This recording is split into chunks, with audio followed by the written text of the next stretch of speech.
Est-ce que Macron défend l'intérêt des Français sur la Russie? Non.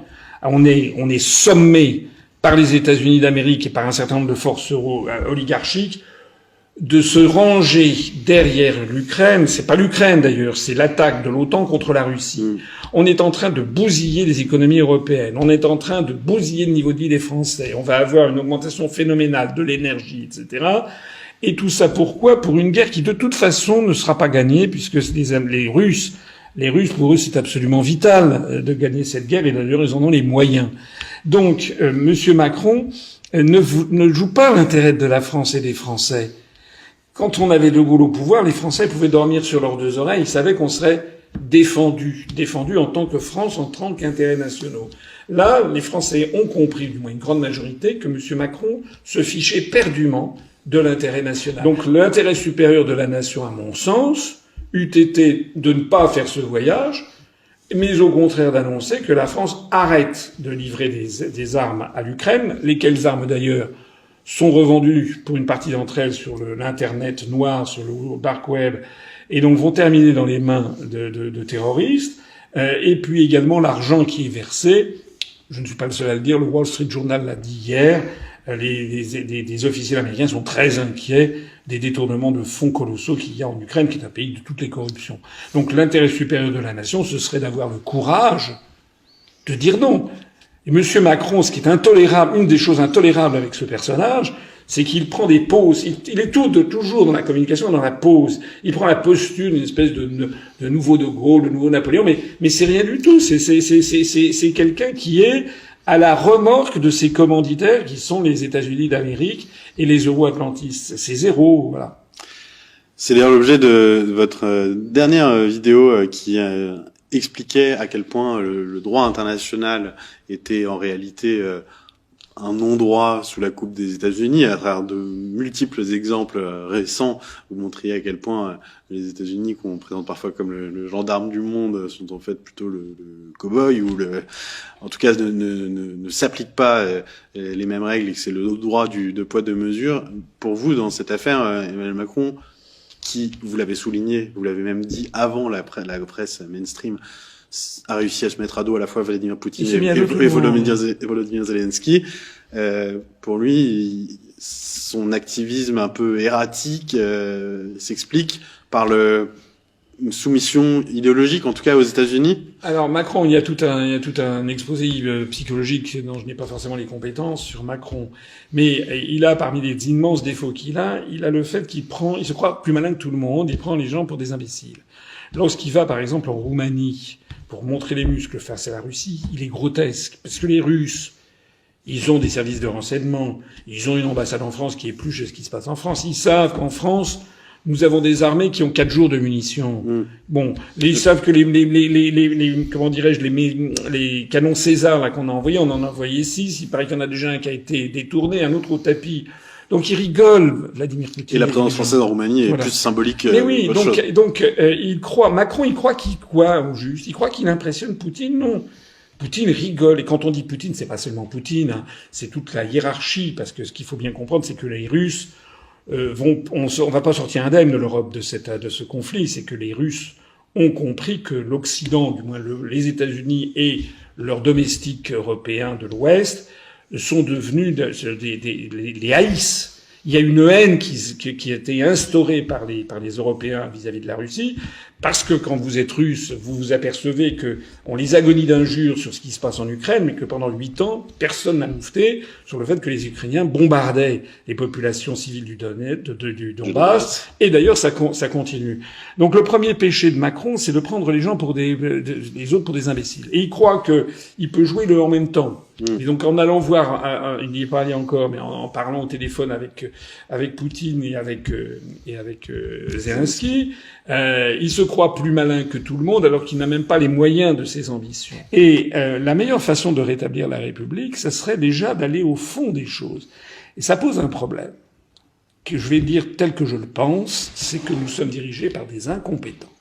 Parce que je suis désolé, on a fait de Macron quelqu'un qui aurait, paraît-il, une intelligence hors norme. Ça n'est pas vrai. C'est quelqu'un qui est assez, je le connais un petit peu de l'inspection des finances, c'est quelqu'un qui est un charmeur, c'est un séducteur. Il a fait d'ailleurs des bourdes depuis 5 ans qui sont énormes. Quant aux personnes qui sont autour de lui, excusez-moi, mais voilà, je voudrais pas citer les noms de ministres, mais par exemple en matière économique et financière, quand on nous a dit qu'on allait mettre la Russie à genoux alors que c'est l'inverse qui se produit, nous avons des gens qui ne sont pas compétents.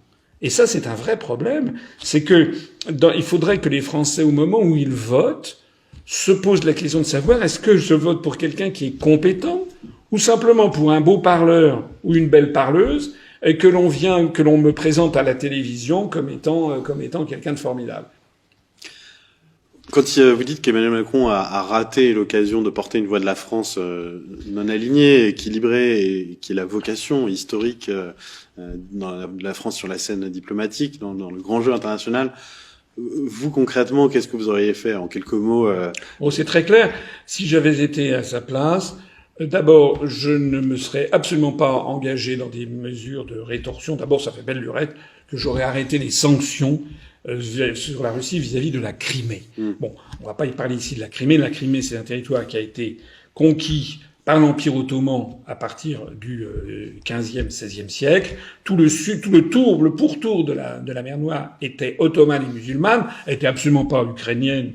Et c'est la poussée vers le sud au XVIIIe siècle de la Russie, c'est la Grande Catherine qui a mis la main sur la Crimée. Et donc c'est une terre qui, s'il y avait quelqu'un qui pouvait revendiquer la Crimée et le sud de l'Ukraine, historiquement, c'est plus la Turquie. Bon, sauf qu'il n'y a plus d'Empire ottoman.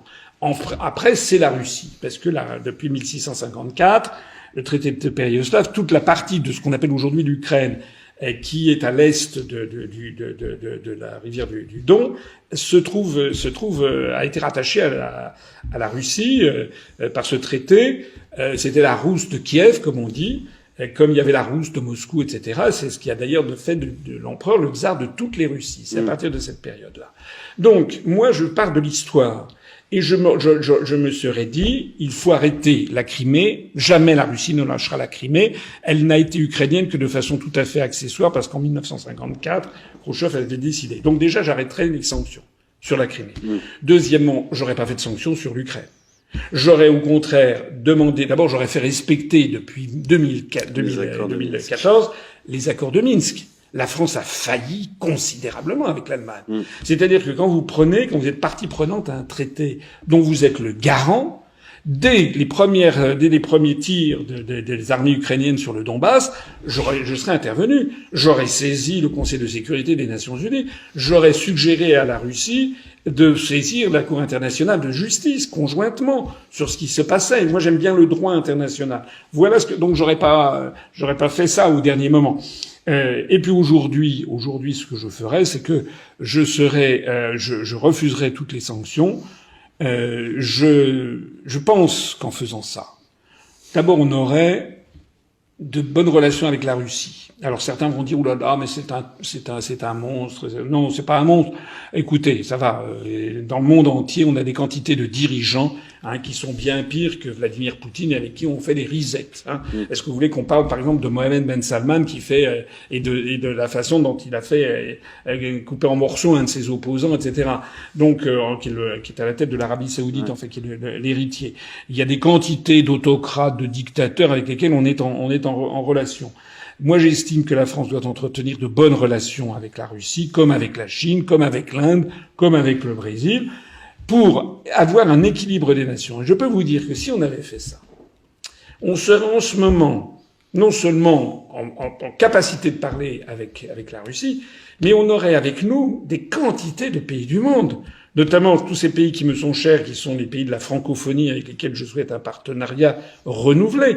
J'aimerais bien que les pays d'Afrique du Nord, l'Algérie, le Maroc, la Tunisie, mais aussi tous les pays d'Afrique francophone, retrouvent une France qui soit le porte-parole de la liberté des peuples et des nations, et qu'on arrête aussi d'aller faire de l'ingérence au Mali ou en Côte d'Ivoire ou je ne sais pas où. Il faut avoir un partenariat renouvelé avec ces pays d'Afrique, qui d'ailleurs, avec lesquels nous avons des liens historiques, familiaux, culturels, phénoménaux, qui sont ceux qui ont sauvé la langue française au XXIe siècle. C'est grâce à eux que la langue française se développe à toute allure dans le monde. C'est pas avec nous, puisque nous, on est béats devant les Américains. Et ce sont des pays dans lesquels il y a également des matières premières tout à fait considérables.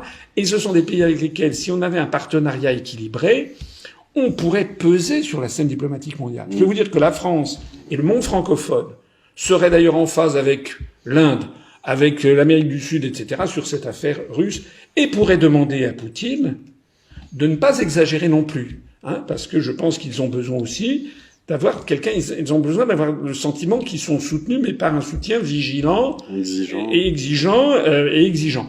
J'ai dit à plusieurs reprises, depuis maintenant plusieurs mois, j'ai dit que il faut quand même se rendre compte que ce que ça veut dire, quand on est russe, que de voir les États-Unis s'installer à la frontière de la Russie avec Kiev. J'avais pris comme exemple l'affaire des missiles de Cuba lorsque la Russie s'était installée.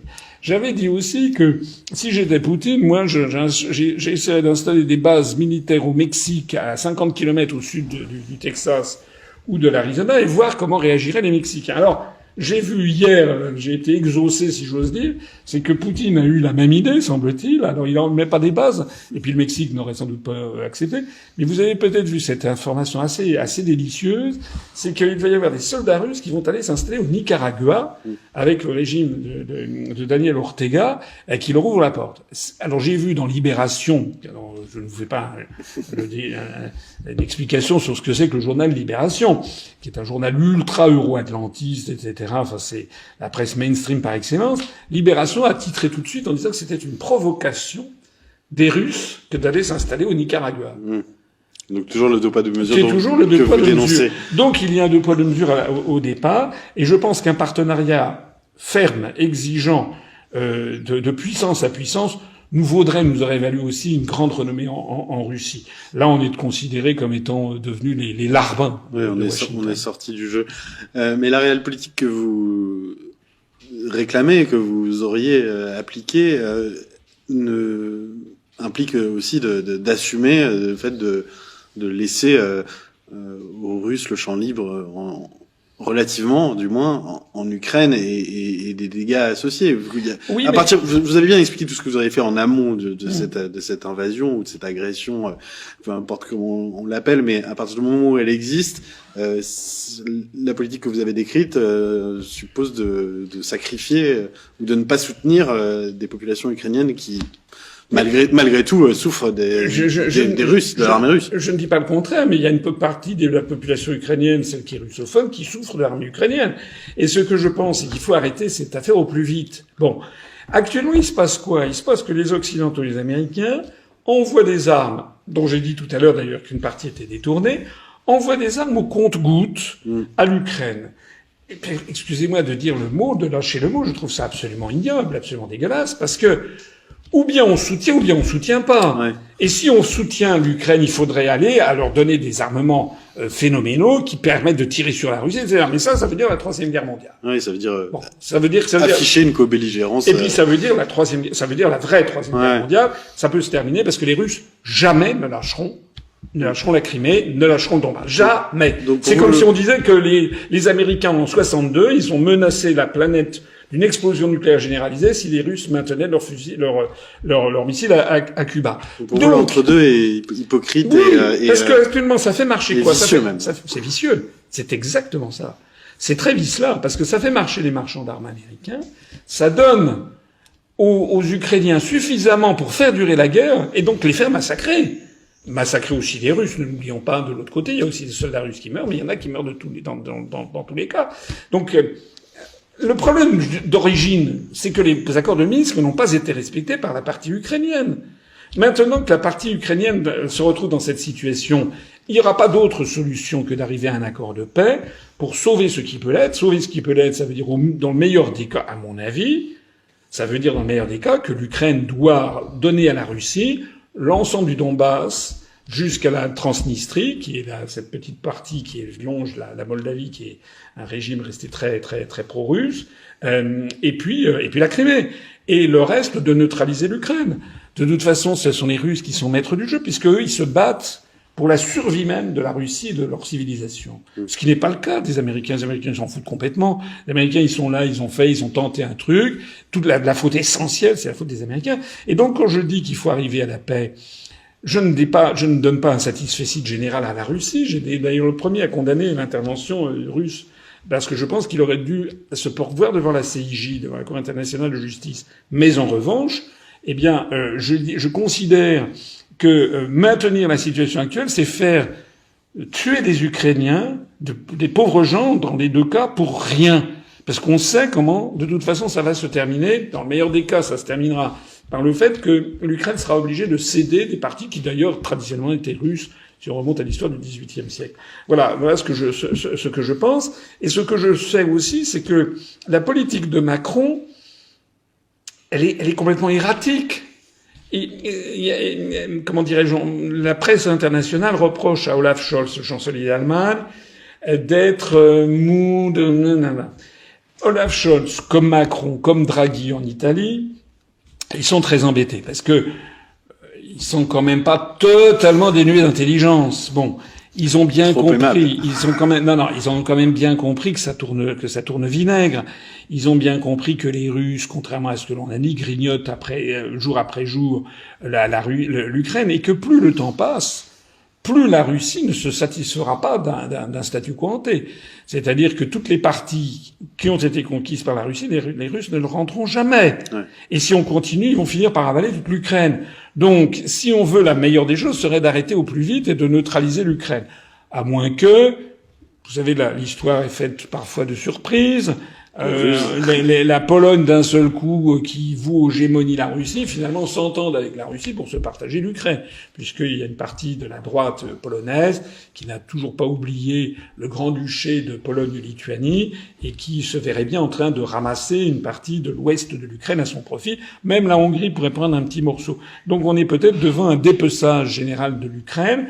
Ce qui, du point de vue historique, ne serait pas tout à fait scandaleux, puisque c'est un pays qui a été constitué de briques et de broc par Staline, avec des populations qui ne s'entendent pas et qui regardent vers l'ouest à l'ouest et qui regardent vers l'est à l'est.